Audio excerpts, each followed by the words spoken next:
compartir con ustedes acerca de las 7 leyes de la enseñanza.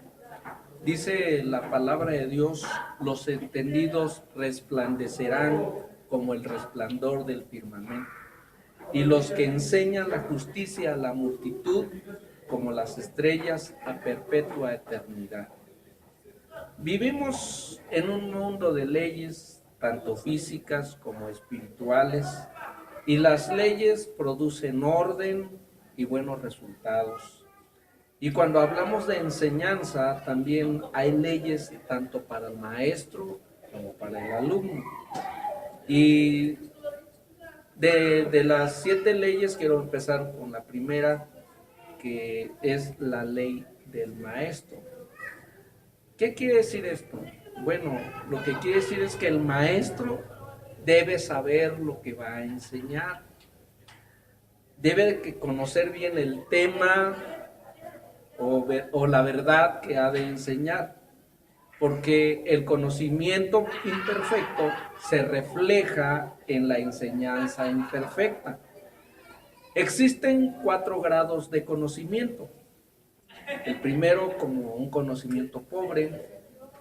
El segundo es la habilidad de recordar o explicar a otros en forma general el conocimiento. El tercero es el poder explicar, probar, ilustrar y aplicar nuestros conocimientos. Y el cuarto habla de que el conocimiento modifica lo que hacemos por esa verdad que vivimos sin tener que pensar en concentrarnos mucho.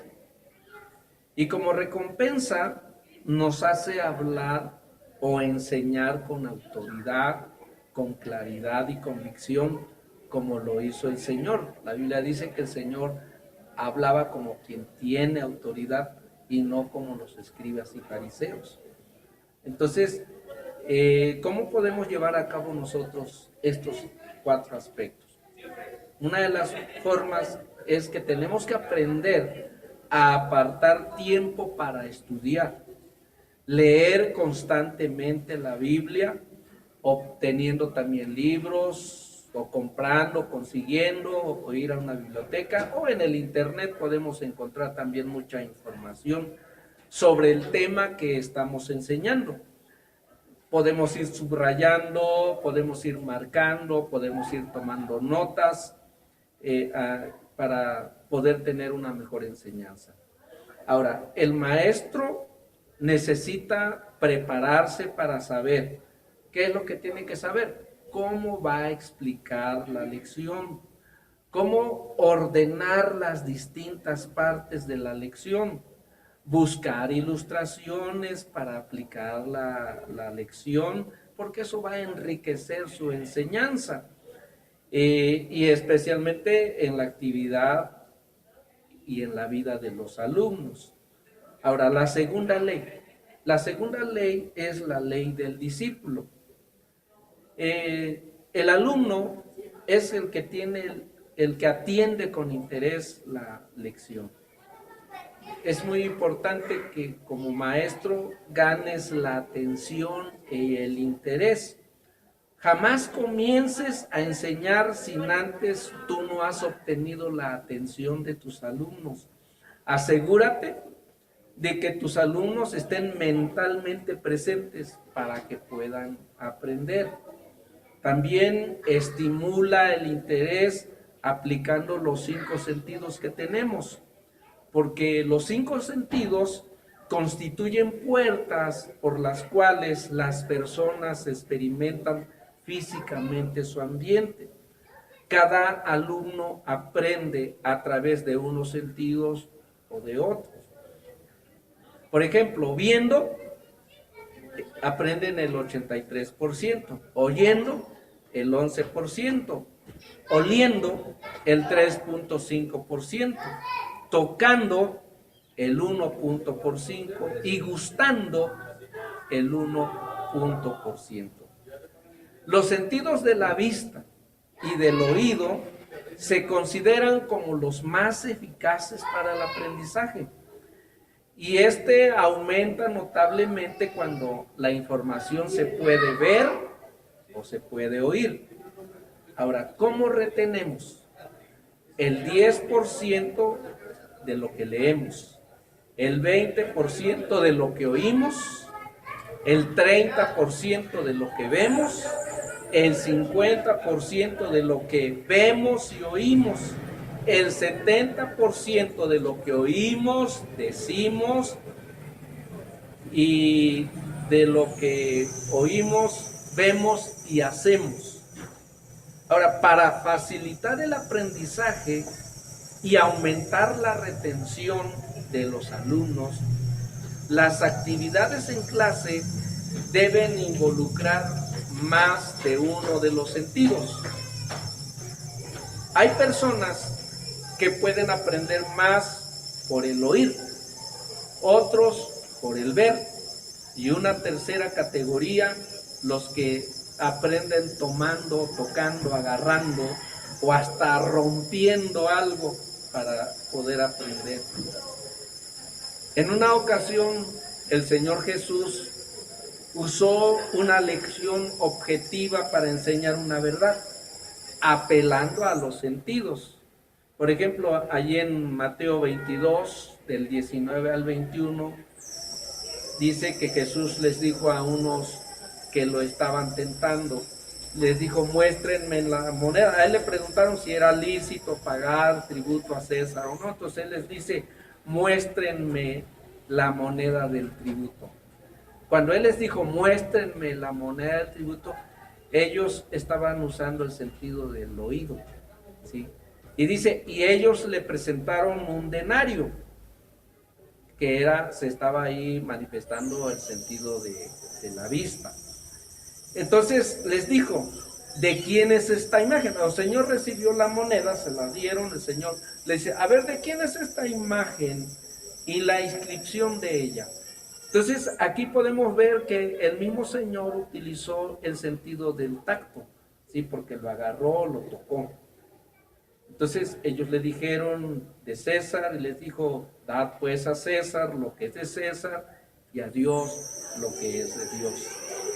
Tú como maestro puedes incluir en tu enseñanza una variedad de métodos que apelen a más de un sentido, tomando en cuenta que cada alumno aprende de forma distinta. Ahora, ¿cuáles son las ventajas?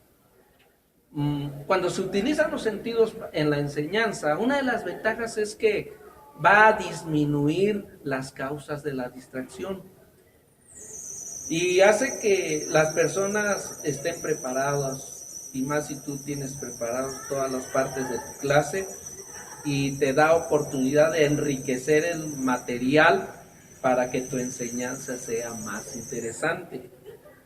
Claro, tomando en cuenta la edad, usando la creatividad del alumno y su imaginación. Y también es muy importante que utilices el elemento sorpresa, porque esto hará objetiva tu lección. Ahora, la tercera ley es la ley del idioma. El lenguaje usado debe ser común al maestro y al alumno. La comunicación es muy importante. Los alumnos tienen que entender lo que el maestro está enseñando para después aplicar las enseñanzas a sus vidas. Ahora, ¿cómo puedes tú saber que tus alumnos están entendiendo o que has comunicado el mensaje correctamente? Bueno, es que tu enseñanza sea comprendida por cada uno de tus alumnos de la misma forma, con idéntico significado para ambos. Por ejemplo, hay palabras, una de ellas, mamacita. Por ejemplo, mamacita puede ser una palabra que está hablando de una mamá, del cariño de una madre, como decir mamacita a alguien que le está lanzando un piropo a una joven, a una muchacha, ¿verdad? Entonces, es importante que enseñes palabras que todos entiendan y también que enseñes palabras nuevas. Pero algo muy importante que quiero que tomes muy en cuenta, cuando te comuniques con tus alumnos, Comunícate con emoción y convicción, no en tono monótono, que tu mensaje tenga vida para que ellos lo puedan creer. Y no solamente lo crean, sino también lo sientan. Y otra recomendación, habla poco, pero habla bien. La cuarta ley, la ley de la lección. Tu información nueva ha de ser aprendido por medio de la comunicación conocida. El Señor Jesús, que conocemos como maestro por excelencia, fue una de las personas que habló como nunca nadie lo había hecho. Porque la gente de ese tiempo jamás había oído acerca del reino de Dios, ni en su mente cabía la menor situación de saber qué era el reino de Dios. Entonces, hablar del reino de Dios es algo misterioso porque nadie lo conocía. Pero Jesús conocía el reino de Dios porque de allá había venido. Y para enseñar cosas que no eran conocidas, Él usó las cosas conocidas. Por ejemplo, en la Biblia tú podrás encontrar que en algunas ocasiones Jesús dijo, porque el reino de los cielos es semejante a un hombre que sembró buena semilla en su campo. Y así siempre dijo, porque el reino de los cielos es semejante. Jesús les habló de cosas que la gente sabía, que la gente conocía, para poderle aplicar la enseñanza del reino de Dios. Entonces tú tienes que aprender a conocer y hablar de las cosas conocidas para enseñar lo desconocido. La quinta ley, la ley del proceso de la enseñanza. La verdadera función del maestro es crear las condiciones más favorables para que el alumno pueda aprender por sí mismo. Por ejemplo, la función del maestro es estimular. La función del alumno es investigar. La función del maestro es motivar. La función del alumno es descubrir. Tú tienes que aprender como maestro a estimular la mente del alumno y llevarlo a la acción. La pregunta es, ¿cómo? Bueno, pues ponlo a trabajar. Tú sabes que se aprende a caminar caminando. Se aprende a andar en bici subiéndose a la bici. Y así, cosas como esas. Tú tienes que aprender o hacer más bien que tus alumnos piensen por sí mismos. Enséñales a usar preguntas como ¿qué? ¿Por qué? ¿Cómo? ¿Dónde? ¿Cuándo? Que tengan ellos la actitud de un descubridor. Si es posible, contesta sus preguntas con nuevas preguntas, porque eso hará que hagas más profundo su razonamiento, su pensar. Adapta las lecciones a la edad de los alumnos.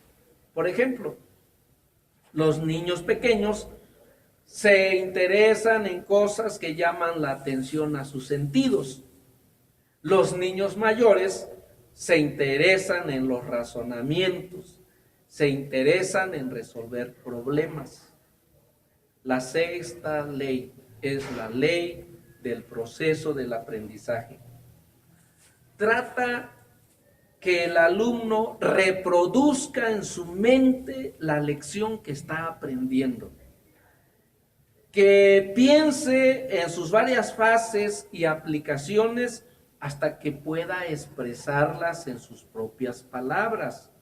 Alguien dijo, el que puede dar razón de las cosas que cree es mejor estudiante y creyente más firme que el que cree sin saber por qué cree.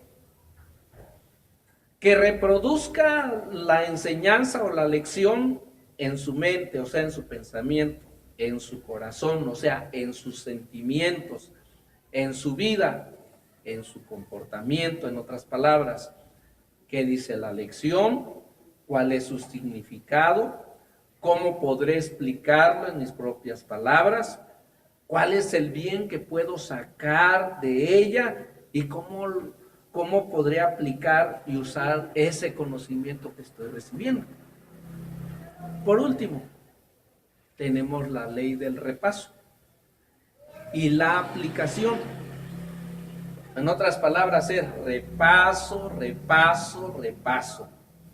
Esto es el proceso final para probar la enseñanza y poder verificar el resultado.